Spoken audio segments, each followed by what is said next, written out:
Hello, this is Silas here. I'm back with Steven. Steven, introduce yourself. Hello, I'm Steven, Silas's friend. I'm sure you know me by now. Yeah, we've had a couple of conversations, and this is going to be the third part of the 1619 Project one. I would suggest you check those two out. This is going to be winding it down and just talking about a few things with it, but I will have links below. If you have come from those, welcome back. This is finishing it up.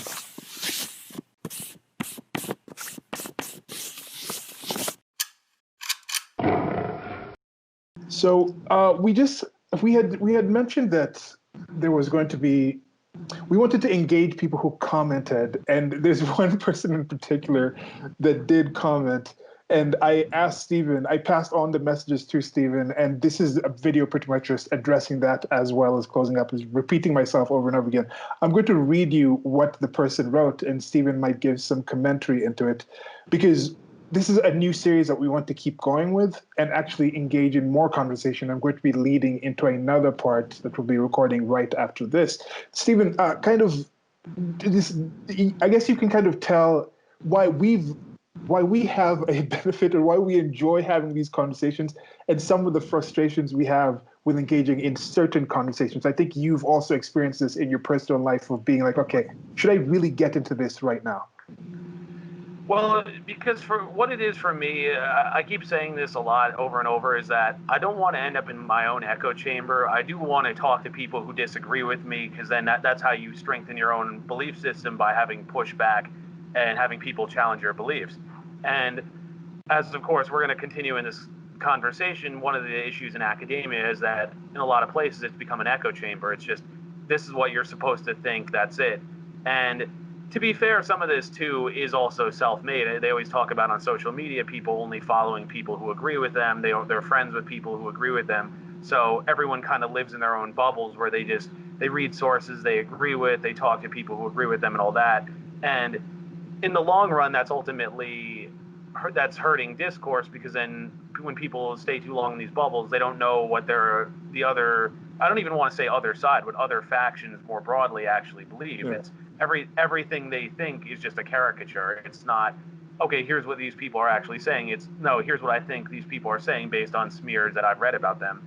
And what I was saying recently, I wrote a long status on Facebook, which of course you commented on, was I'm being way more selective now in who I follow. And for me, what it is, it's not so much people who disagree with me. It's that people I feel aren't really adding value. Like they share the same memes. They'll post justice for Breonna Taylor every day for a month on end or something like that. And after a while, I kind of wonder to myself, like, what am I getting out of it paying attention to this person? It's like I'm not, this is, I mean, I do agree with that sentiment, by the way, but at the same time, it's like, what am I learning from it? Like, it's not teaching me anything I don't know. It's repeating a popular slogan to show solidarity with the group. And I would Yeah, rather, I would there's a rather, difference.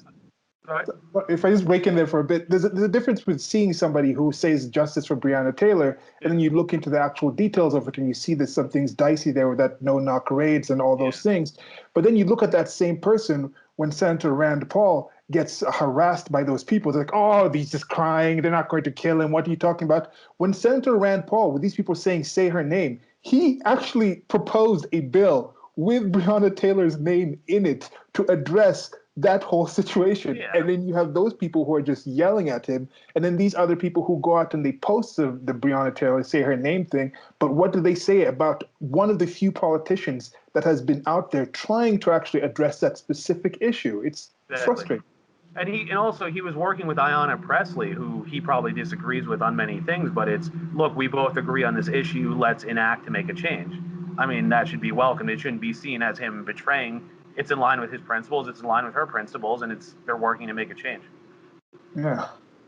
So So my thing, like I say, is I'm just more selective, because if it's ultra predictable stuff that I pretty much know, like a frequent theme in in your videos is the whole "you are what you consume." I mean, that was the first series we did, and for me, what it is, it's almost like watching some of this stuff. It's almost like eating junk food that doesn't even taste good. It's like, yeah. I know what it is. It doesn't really add any value, and I don't get pleasure out of it. It's like, what's the point? And then it's, if I'm going to follow people I don't agree with or have issues with, I'd rather it be smart people that can really push back against what I say. And it's, oh, okay, I hadn't thought about it this way. Okay, I'm learning something.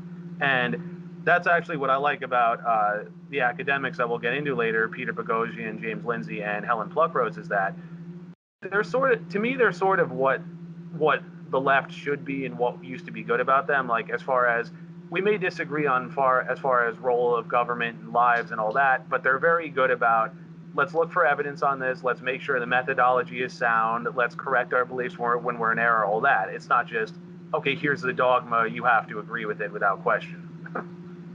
In fact, when you start talking about certain topics, if you do follow a basic rationale and be reasonable about it, if you are closer to the reality of what the thing is, you just often find yourself falling towards the left of certain things and falling towards the right of certain things. Yeah. That whole idea of just saying, I'm going to approach everything and have to remain on the left on it is going to be very limiting in how you discuss and talk about certain things. And I think that's something that I saw with the person who engaged us in the comments here. And I'm going to kind of just start reading those comments. And it's frustrating because I also did some further research and went and checked the person's page. And if they end up actually watching this, this is a response of sorts. And I think to the rest of you viewing, you'll see why this is the response that I'm going with, because I left off the most recent comment I left with them. Did not have a response to it. So this is a response of sorts to it. Sure. So, okay. This was for the first one, the 1619 Project Progress, in the introduction, thoughts, and discussion of the New York Times project. If you've actually listened to that or if you've taken a stop, this was what the person commented. And the person commented, name was Black Skin is amazing. But again, this is when I first saw it, I thought it might have been a troll thing. There's something that's happening with YouTube where I'll get a notification that I've had a comment. I don't know if they went and deleted it after, but it'll be in the notification page on the actual YouTube thing. But when I click it on the actual page of the video, it won't show up. But then I'll go and check my email, and then it'll be in the email that it actually was received. So there's some things going on that some people have told me they don't get notifications in my videos. Some of the content I've been making on my videos, it seems to be towards the sort of stuff that normally gets flagged or something. Yeah. Then I've also, I don't have my channel monetized, so maybe that could be another thing that it just doesn't get shown to other people. So there's many things I don't have any evidence that there's something nefarious or intentional being done towards my channel, but some of these things do come up. Okay, so this is what they wrote. The black skin is amazing. The way it was written with the image, I'll put that up on the screen. I'll try to remember, but there will be links below to these screen caps of these. They have some guy. It looks like a blue shirt, like kind of cut down with a V-neck, where it's like down, and then like the chest is out, and it's like black skin. But black skin is written in one word. So it was like, I thought it was like blackinis or black skinnies, like going off of like the bikinis are amazing. So I thought it might have been some sort of troll account, but I think it's a real account. I went to check the page. Sure. So from that first video, this is what they wrote. Love the 1619 Project. One of the greatest projects on American history in the last 50 years, at least. Let's have a conversation, guys. This is sincere. Let me know here. You can do it on Zoom or Google Hangout or post it here on your channel or mine. Again, let me know. So that person wrote that, and then I said, that was one of the messages. The first message they sent wasn't there. So this is the second message that actually showed up on the actual video. This was my response to them. Okay, I shall pass this by Stephen, and I did, to see what he thinks. But as I responded to your comment on the follow-up, which is a different video, which I'll read that comment next, we talked about specific points and issues that what makes you think that this is a great project? If someone had a conversation discussing different parts of why worshiping Zeus made no sense, and then I just say, I think the Pantheon is the greatest set of gods in history, let's talk, I would understand if they were reticent. Yeah. So you can see here, he just made an assertion. So I was like, okay, like let me see where this conversation, because that would be the first question I'd asked him. Right. And then this was their response. Said, what makes you think it's a great project? Then this is what they said.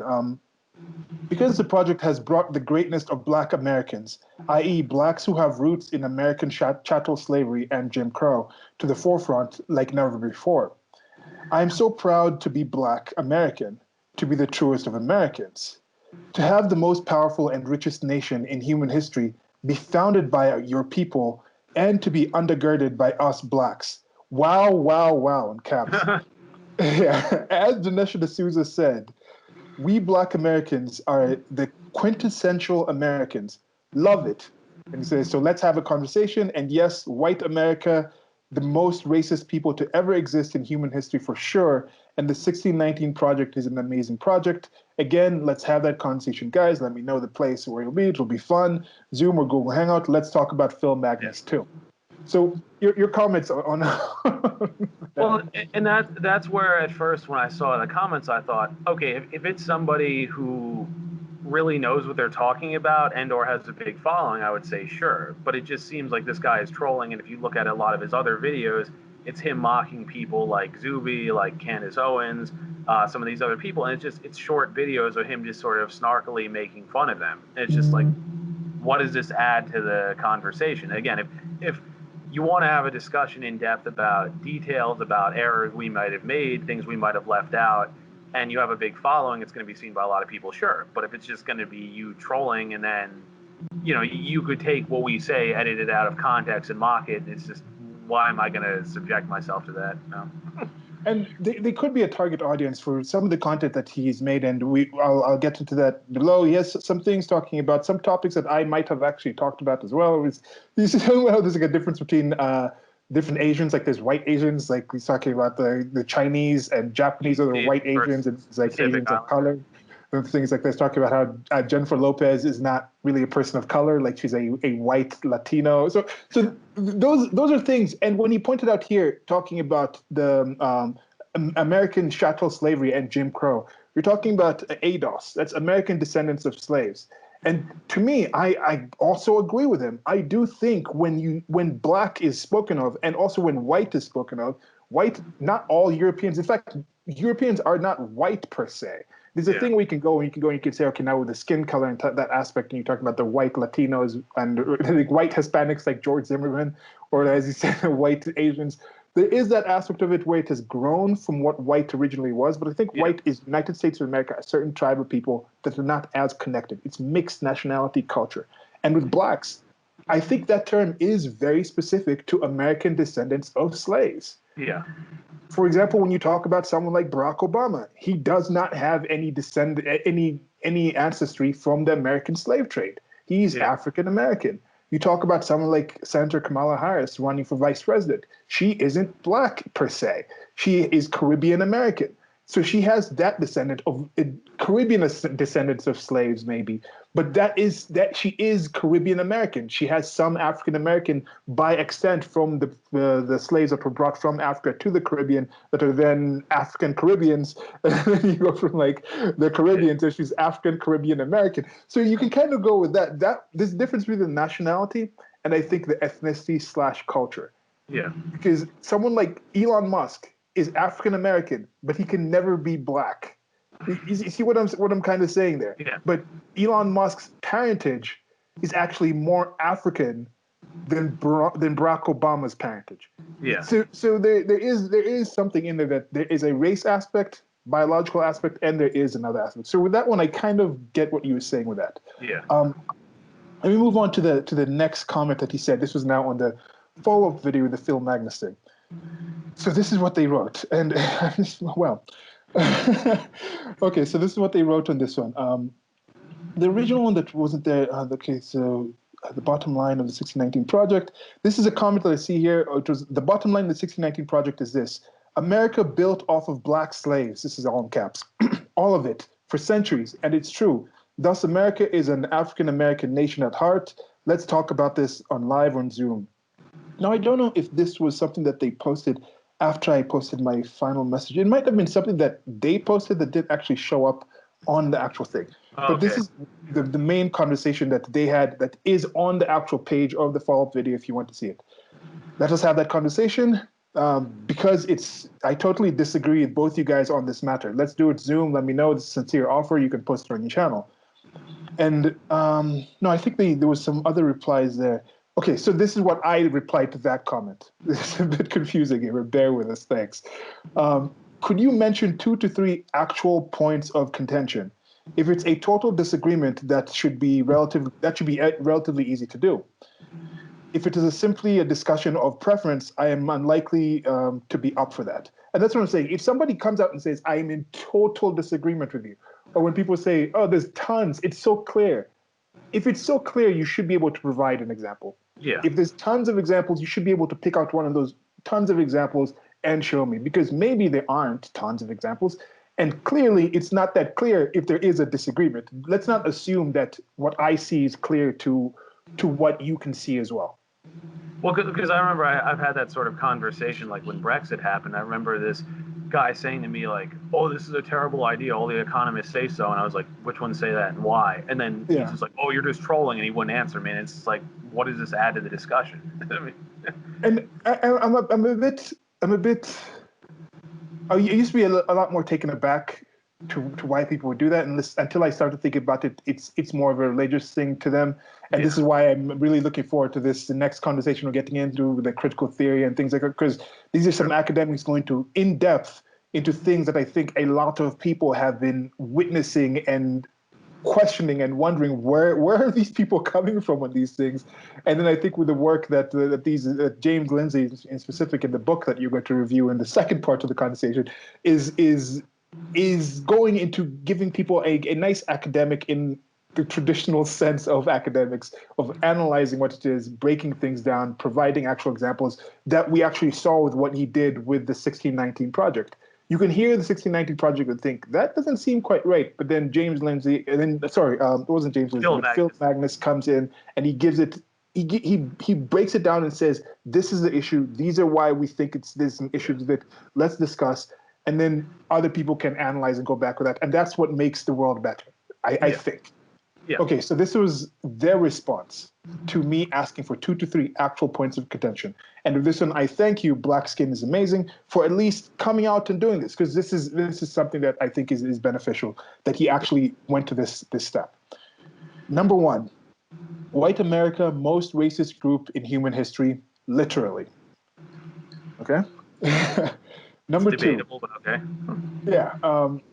And with this one, I am very into semantics. I even have a video called "They Literally Mean Figuratively." Where here, if you say that literally, then again, I'm going to ask for actual definitions, let alone defining what white America means in that situation there. Sure. Okay.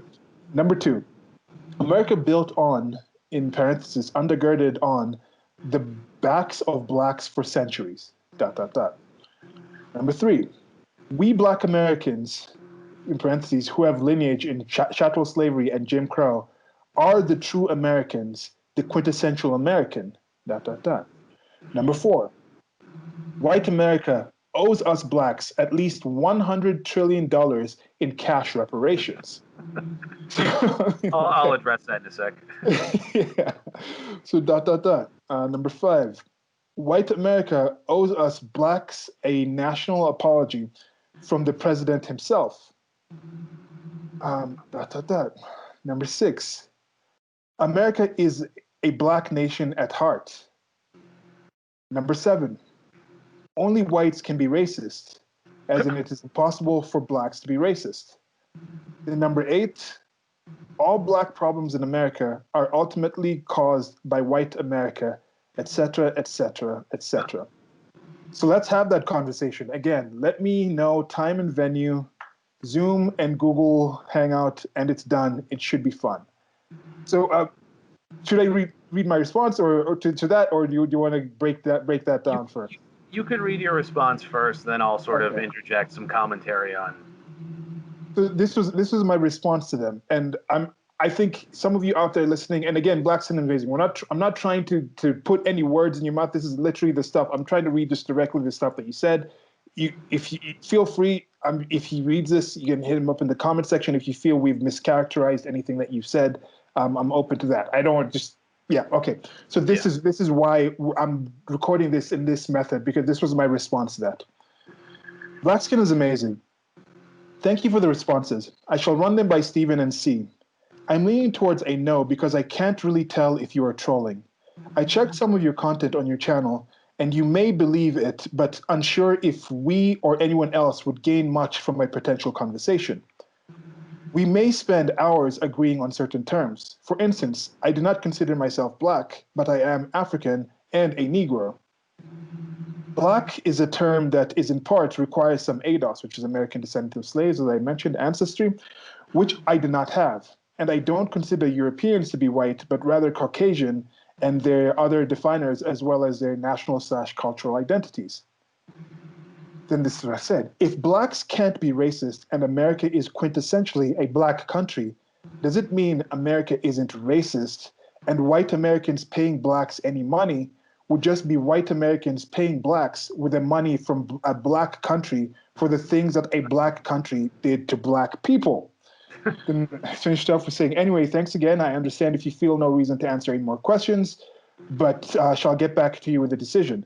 So they didn't answer to this last comment, and this response video, this video finishing it up, is also kind of the decision where we're just saying, yeah, from what you presented there, Black Skin is amazing. My decision was a no, and that was Stevens as well. Now Yes. we can address some of those points because I think some of those points are the points that were offered, which, I mean, I think you listening can kind of see where I'm a bit at loss.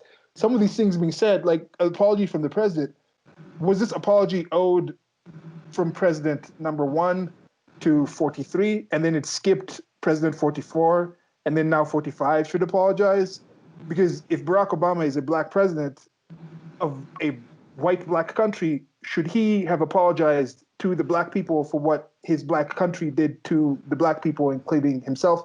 So I don't know. Well, I was going to say also the whole thing about how if he's going to say America is a black country, I mean, isn't that the reverse argument typically made? They typically say, I mean, we'll get into this with the critical theory and everything, but that's the critical theory argument made against the system. Oh, it was set up by white men to benefit white men, and that white men today benefit from it. So if I say the system is good, they would say, well, you're living in a system that's set up for you. So I don't get where he was going with that. Yeah, because there is a regular claim that it's a white country made for white people. So Yeah. are they? And then there's a whole thing where they say they talk about black power. Black is beautiful, black is powerful, but whites were somehow more powerful, that they were able to wrest this black country away from them. There's some things that don't necessarily mesh. And Well, because I mean, I get you can apply this criticism to certain things. Like, for example, people talk about how Elvis got a lot of his music from black people, and then he ultimately got credit for it, but it wasn't really his ideas. It was that he knocked off what they were doing and then popularized it. So if you're going to talk about things like that, sure, that applies. But as far as the whole country, the whole system, I don't really see how that stands. and I have a separate video called All Life is Appropriation, and I enjoy appropriation. I appropriated information from my parents, from my environment, from Steven, from people I've talked to, from Black Skin is Amazing. I've appropriated the information from the things that he's told me about, the way he looks at the world. And that's how the world works. Because if you look at Elvis and then people say, oh, he took black music, then weren't guitars and things, radio and things like that, invented by white people? So how is that black music? Like, when you talk about a culture, when you think, okay, Japanese culture, you don't think of the language of Japanese. So what is the language of black culture? Is that why they're trying to do Ebonics? Because if the language of black culture is also English, then that was a language from white people. So is black is now if you come, that's why I would say, like, if you come to Kenya, it's not like black culture, it's Luya culture, it's Kikuyu culture, it's Kalenjin culture, because they have foods, they have music, they have language, they have different histories in how their worlds came to be, their gods and their things like that. I think there's certain aspects that define certain cultures where it shows that black can't necessarily just be a global type of thing. Yeah. Because the Luyas themselves can't be a global. There's no Luyas who've never lived in Luya land in Western Kenya, because there's certain aspects of that define what being a Luya is. So if black had to begin in the United States of America, then if you've never actually had an ancestor of people who actually live in that physical location of the United States of America after 1619, when the slaves were brought over there, then you technically can't be black. Like, Yeah. If you're defining it as a tribe, as a culture, that's part of it, and maybe you should have an entire separate like actually I think we might end up doing this. We had previously discussed when you were making the videos of Diana. Remember those where we talked about doing like separate videos on sorry blah blah special videos on specific definitions of things. Yes. So when we're having them in the conversation, we don't have to go every time it comes up in the conversation. We don't have to go back and forth and be like, oh, this is what we mean by this Yeah. word. Right. So I would like to do that. I'm going to look forward to doing that with Stephen and other people, where I'm going to have separate videos talking about if I say the word culture, this is what I mean. Then there's a link to a separate video where it defines what I mean with some kind of examples of it. And then if something changes with that, I'll be able to update that video or do a new one. And because there's some things where it's frustrating not trying to. You and I have talked about this, but I saw a discussion. Peter Boghossian recently talked to someone, and they were talking about solutions as far as policing. And this South African guy said, "I want private police. I'm an anarchist." And then this gets into, okay, well, what is anarchy? And then Boghossian is going with the colloquial definition. Oh, this is going to be chaos. But then he's saying, no, it just means an absence of rulers. And when they were, we'll get into the postmodern language thing, but they were saying, but this is the importance of the properly defined terms and agreed upon, because if I'm using one definition, you're using another, it completely muddies the conversation. And then it's one person watching thinks it's one thing, one person watching thinks it's something else. We may not even be understanding each other. And ultimately, how is that productive? Oh. Yeah. And what by us saying this with the definitions, we're not saying this is what you have to mean when you're saying this. For me, making those definitions is saying if you're listening to me say that word, that is what I am defining. That is my subjective definition of what that word means to me.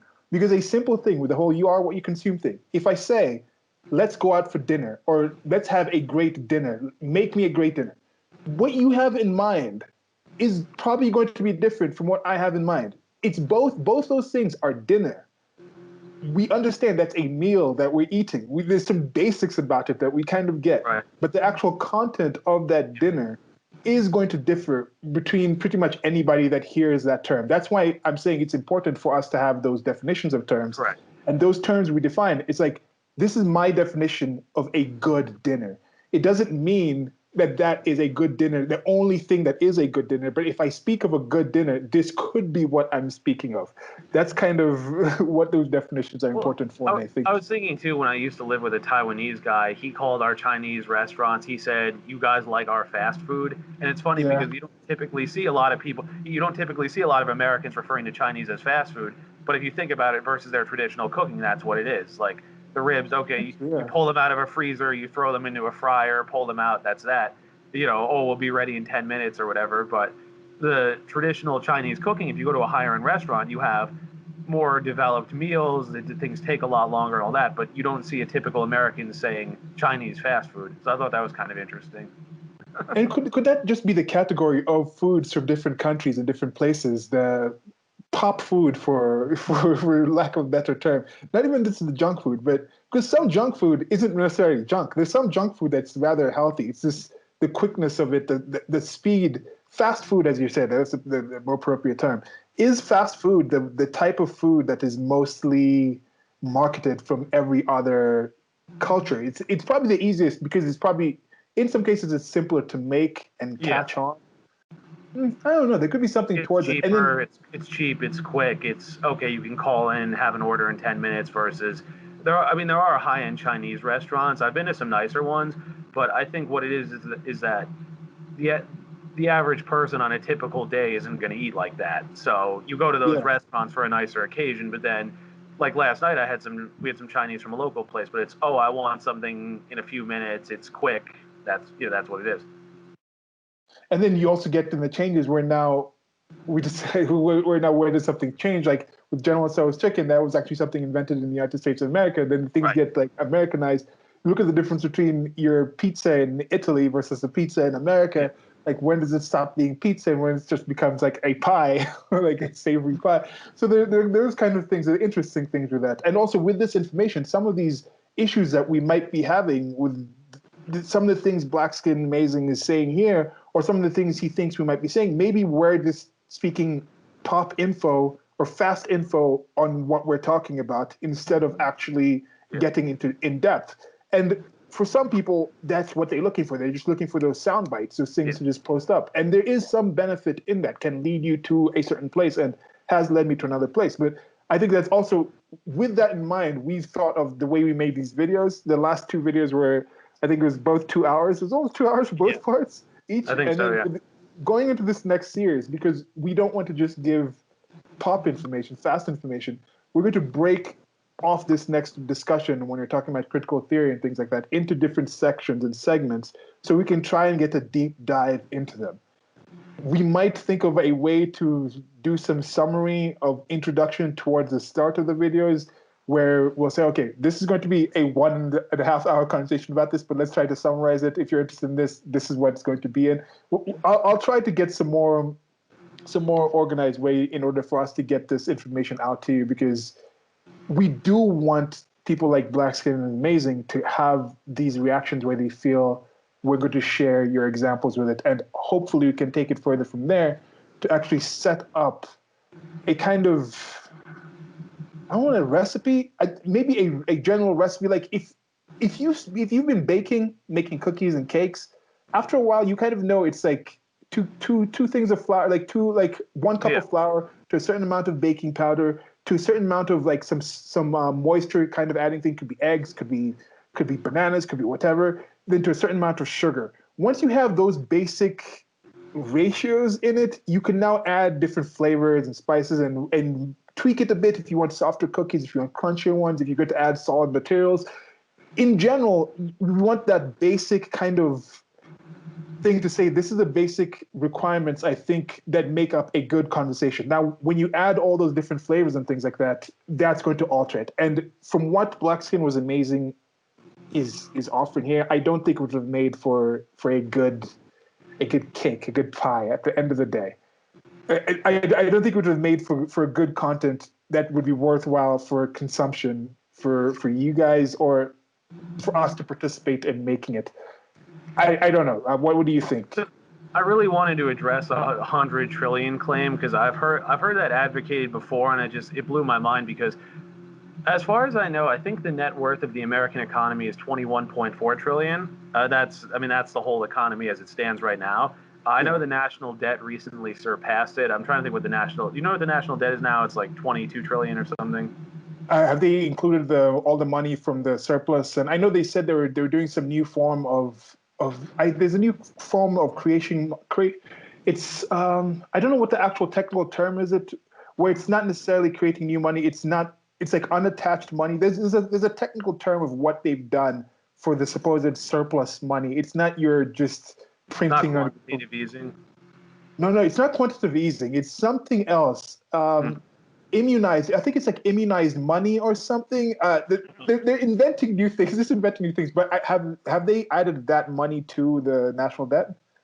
That's the thing. I'm not sure, but I do know that the national debt, they said, to surpass the size of the economy for the first time since World War II, though. So. Yeah. Well, I mean, right now the pandemic is arguably having more of an effect on the financial economy of the world than the world wars have. I mean, it might.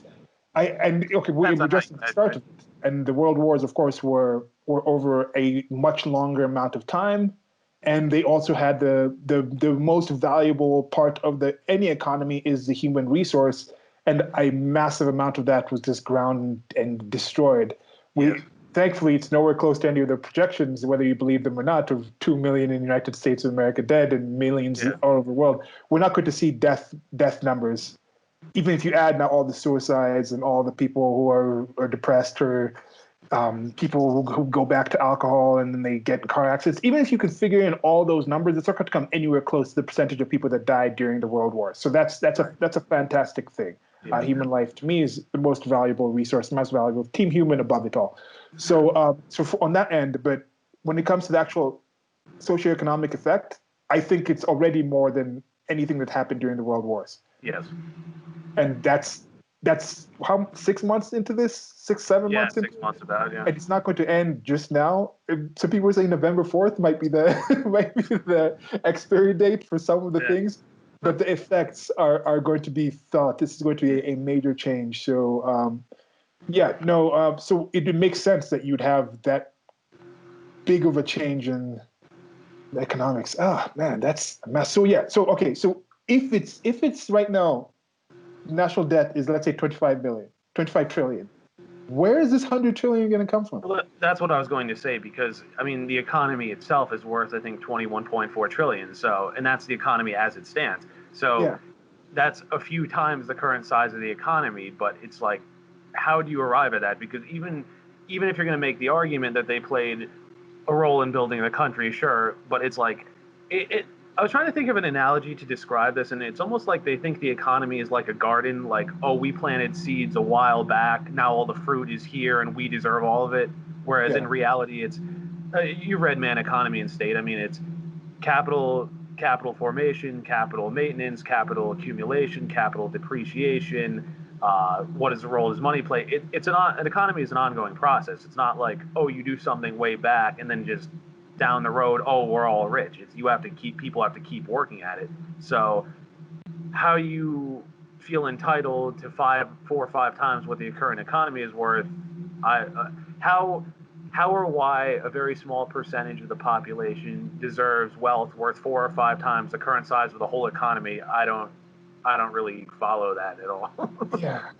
And then you also go into the end things where they talk about the Native Americans saying, oh, the land was taken away from them, even though they sold the land.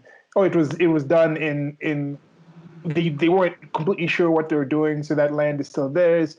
Or you talk about just how you plant the seeds, or it's like, okay, the slaves started these things, so everything that has resulted from the land where those slaves were working is supposedly owed to the slaves.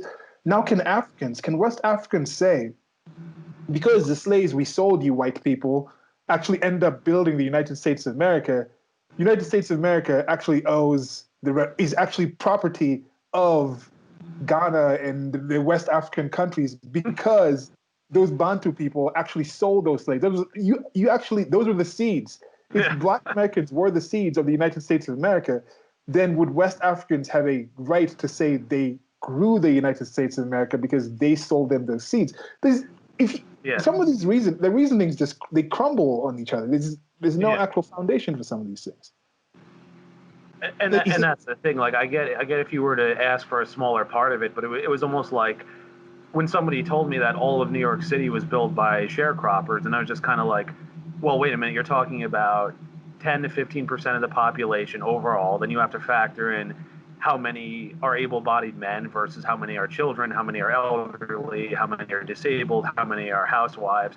So what you're basically telling me is that a single-digit percentage of the population built all of New York City and everyone else just sort of hung out. That doesn't really make any sense. You know? Yeah, and you see, that's a weird kind of inverse of the whole "we are the 99% thing, where Yeah. it might map onto that. Maybe they think, oh, this 1% truly is controlling the entire world, so we need to harvest from them because Yeah. in the past, our 1% was the one who actually did control the world. And this might go back to the whole religion aspect where people are like, one God can't actually control everything in the Yeah. universe. So maybe 1% of humans can also control everything on Earth.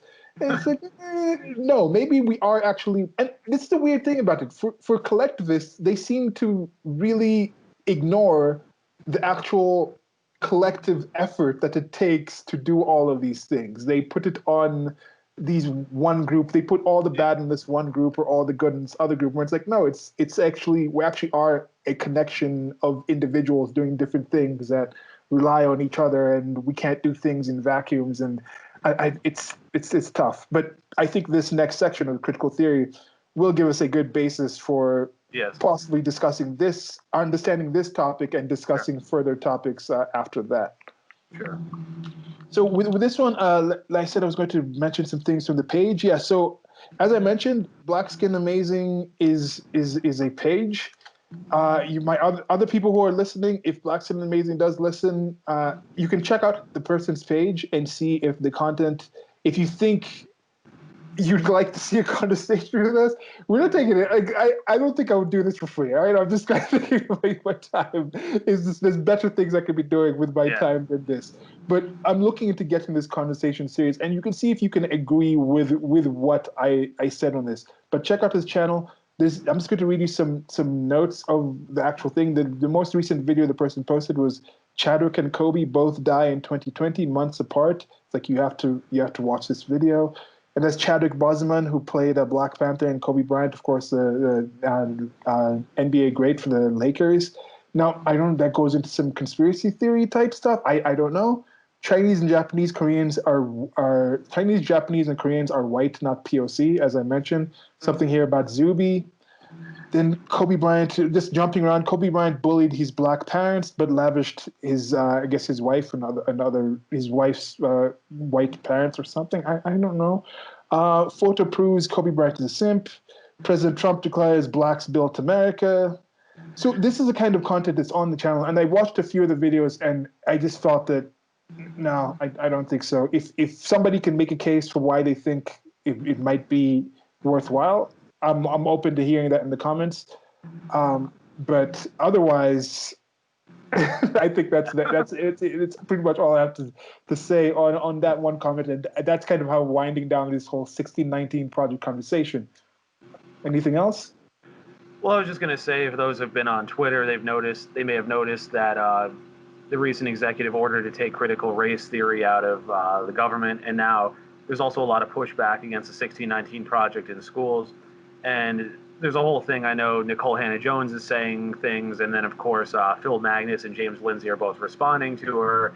And Magnus had some funny tweets, which I shared this morning, talking about how he called it Schrodinger's project, where she goes back and forth between saying it's history and it's just journalism. Yeah. And it's kind of like, well, yeah.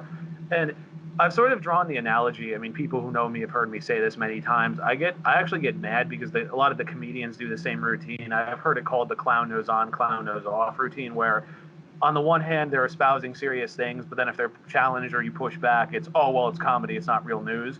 And the thing is, they themselves do it, and their fans do it as well. And I sort of see that. I see that with her as well, where like she said a while ago, it's not history. I've explicitly said that, but then it's taught in history curricula, and then now it's no, guys, I said it was journalism, it wasn't history, and it's just like, what is it? I mean, you can't do this back and forth thing. Yeah, and there was one of those comments where she also said like, you're trying to say that history being taught right now isn't biased. Wait, you're arguing that we should teach 1619 Project should be taught with its bias because previously history has been biased and that's bad. So now you just need it to be biased in your favor. Like that, I don't think that's what we should be going towards. Well, it almost reminds me, like, I know someone who studied gender studies, and like I've had debates with her, and she's usually pretty receptive to what I say, but then she started giving me the postmodern critiques of science, which I'll get into here, and then she'll say things like, scientists are biased, scientists make errors, and I'm like, yes, but first off, science developed to factor in all those things, one, and two, you're telling me these activists and scholars aren't biased? I mean, it's like, take what they say over a scientific method. I mean, I don't really see a compelling case for that. No. Yeah, and that's the thing. We have our biases. It's nigh impossible to not have biases, just from the virtue of just the way human beings are. Yeah. We react to certain things, and there's certain things where I'm trying to go further, where I think there are things like a political body, the body politic. Yeah. Ideologies themselves are organisms in and of themselves. And the same way we have biological allergies, where there's certain things that we just physically our body cannot take in. Sure. For all we know, there might be certain ideologies. There may be certain political ideas where there's certain things that they're allergic to, where there might be an aspect where this could be something healthy to most political ideas, but to this one thing, destroys it, where you just have a aversion to it that makes sense from being in that political idea, being that organism.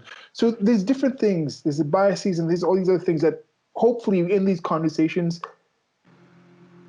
I'm trying to figure out how my biases and how my limited information and knowledge about certain things affects the way I deal with those things, because these things exist in the world. So we're trying to get them down to as understandable or as relatable as agreeable of a basic information, and then the terms, and then from there we build off. Like, if this, then that.